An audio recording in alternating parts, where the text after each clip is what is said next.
Picture this. July 1909. A brand new luxury liner, 465 feet of steel and promise, carrying 211 souls across the Indian Ocean. The ship was described as practically immune from any danger of sinking. She never reached port. This Waratah ship was a Titanic before the Titanic. No wreckage, no bodies, no survivors, not a single trace. This is the story of Australia's Titanic, a century-old mystery that still raises questions today. 3 years before the Titanic shocked the world, the SS Waratah simply vanished between two ports in broad daylight. And the most terrifying part? One passenger predicted it all in his nightmares and got off just in time. In 1908, the Blue Anchor Line was at its peak and had just unveiled its most impressive ship from a Glasgow shipyard. The 9,339-ton SS Waratah became their flagship, built to dominate the busy trade route between London, South Africa, and Australia. Named after the vibrant red Waratah flower, a symbol of New South Wales, she was everything a modern passenger liner should be. Electric lighting throughout, luxurious first-class accommodations for 128 passengers, with ornate staterooms, a music lounge, and a grand saloon. Third class could hold 300 passengers, and her cargo holds were designed to carry everything from wool to bullion. She was powered by 2 sets of quadruple expansion steam engines driving twin screws, capable of 13.5 knots. Her hull was divided into 8 watertight compartments with a double bottom. On paper, she was safe. On paper, she was perfect. But there was something about the name that should have given them pause. Between 1848 and 1897, at least 4 other vessels named Waratah had been lost at sea. Sailors are superstitious for a reason. The SS Waratah was launched on September 12, 1908, and immediately prepared for her maiden voyage under the command of Captain Joshua Edward Ilbery, a veteran with 30 years of sea service. The Waratah's first sailing in November 1908 carried notable passengers: the brilliant Professor William Bragg, destined for a Nobel Prize, and the well-traveled, wealthy widow author Agnes Hay on her 18th voyage with her daughter. The maiden voyage wasn't without incident. An engine room fire broke out in Sydney, but was quickly controlled and repaired. More concerning were Captain Ilbery's private observations. He reportedly noted that the ship suffered from stability issues, making it especially difficult to properly load cargo. She rolled heavily in moderate seas and had a tendency to list.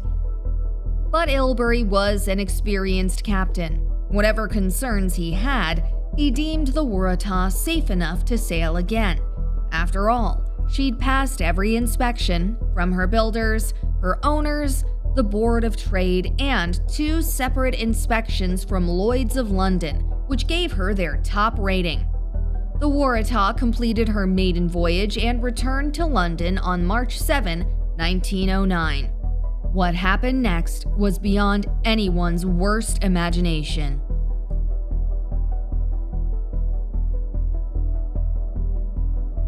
The Waratah's final voyage began in April 1909. After surviving severe gales, she was loaded in Australia.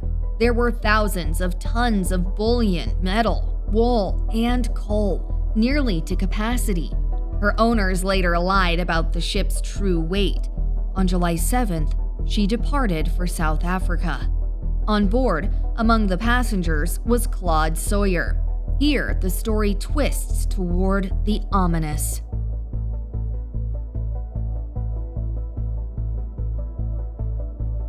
Claude Sawyer, an engineer, grew alarmed as the Waratah listed violently even in calm seas.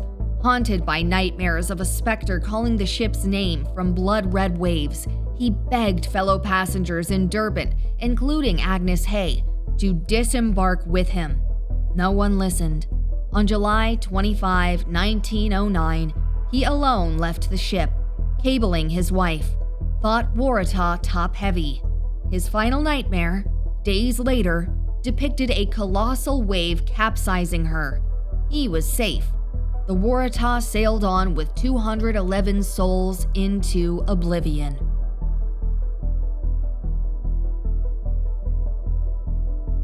On the evening of July 26, 1909, the SS Waratah left Durban bound for Cape Town.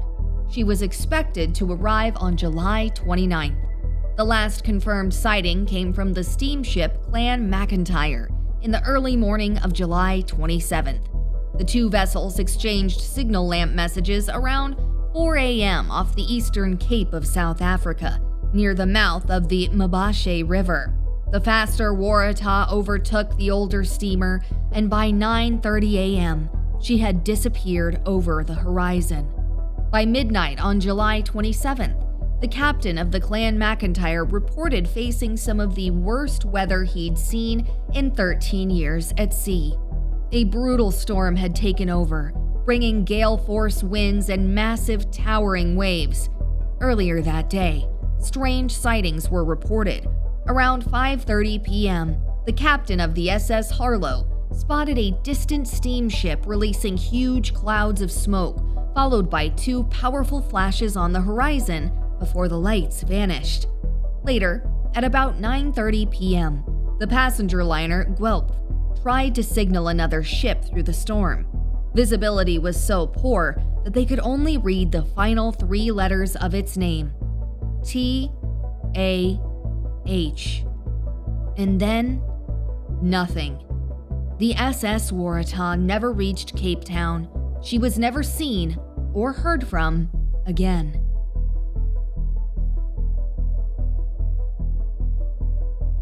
At first, there was little alarm. Ships often arrived days or even weeks late in 1909, but as days stretched into weeks, concern turned to certainty that something terrible had happened. On August 1st, a research tugboat had to return due to harsh weather. Soon after, the Royal Navy stepped in, deploying the cruisers HMS Pandora, Forte, and Hermes to continue the search. There were reports of debris, even bodies, sighted in the area, but nothing was ever definitively confirmed as belonging to the Waratah. The official search by the Blue Anchor Line covered 14,000 miles in 1909. The following year, a private search by grieving relatives scoured another 15,000 miles. Combined, they searched nearly 30,000 miles of ocean in vain, finding not a single confirmed piece of the ship. Nearly 30,000 miles of searching, not a single piece of confirmed wreckage, not one body, not a lifeboat, not a deck chair, not even a life jacket that could be proven to belong to the Waratah. It was as if the ship and everyone aboard had simply been erased from existence.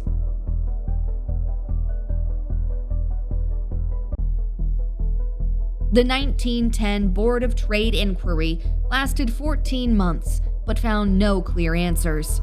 Evidence was wildly contradictory. Satisfied passengers like Agnes Hay booked return trips, while others described terrifying rolls so severe that bathwater wouldn't drain. Dock workers said the empty ship was dangerously unstable. Engineer Claude Sawyer testified to both technical flaws and prophetic nightmares. The inquiry also exposed the owner's lie about the ship being lightly loaded. In fact, it was packed with thousands of tons of cargo. In the end, the board could only guess that the Waratah likely capsized in a storm. With no wreckage to prove it, no one was ever held responsible, leaving the mystery officially unsolved. The Waratah mystery has haunted mariners for over a century.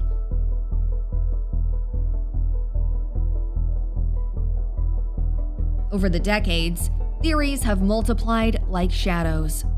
The instability theory remains most popular. If the Waratah was genuinely top-heavy and prone to capsizing, the storm on July 27th could have rolled her over in seconds. With such a massive cargo of lead ore, copper, bullion, and other heavy materials, any sudden shift could have sealed her fate. The people aboard would have had almost no time to comprehend what was happening, let alone escape. The explosion theory is supported by Harlow's sighting of smoke and flashes. The Waratah had suffered an engine room fire on her maiden voyage. Perhaps the repairs weren't as thorough as believed, and a boiler explosion tore through the ship, sinking her almost instantly with minimal surface debris. Rogue wave theory. A catastrophic wave, just as Sawyer dreamed. It's backed by soldier Edward Joe Conker, who claimed to see a ship roll and be swallowed whole by the ocean. Yet, he stayed silent for 20 years until 1929. A haunting clue or a story shaped by time? The drift theory suggests the Waratah was disabled rather than sunk. Powerless, it could have drifted far south, perhaps even into Antarctic ice. Those who believed this argued that searchers failed because they were looking in the wrong place entirely. In the 1980s and 90s, South African researcher Emlyn Brown devoted over 2 decades to finding the wreck. He pursued every lead, analyzed every sighting, studied ocean currents and depth charts. Eventually, he gave up, exhausted. "I've exhausted all the options. I now have no idea where to look." More than a century later, despite modern technology and multiple search expeditions, her final resting place is unknown. The SS Waratah remains one of history's greatest maritime mysteries. 211 people vanished with her.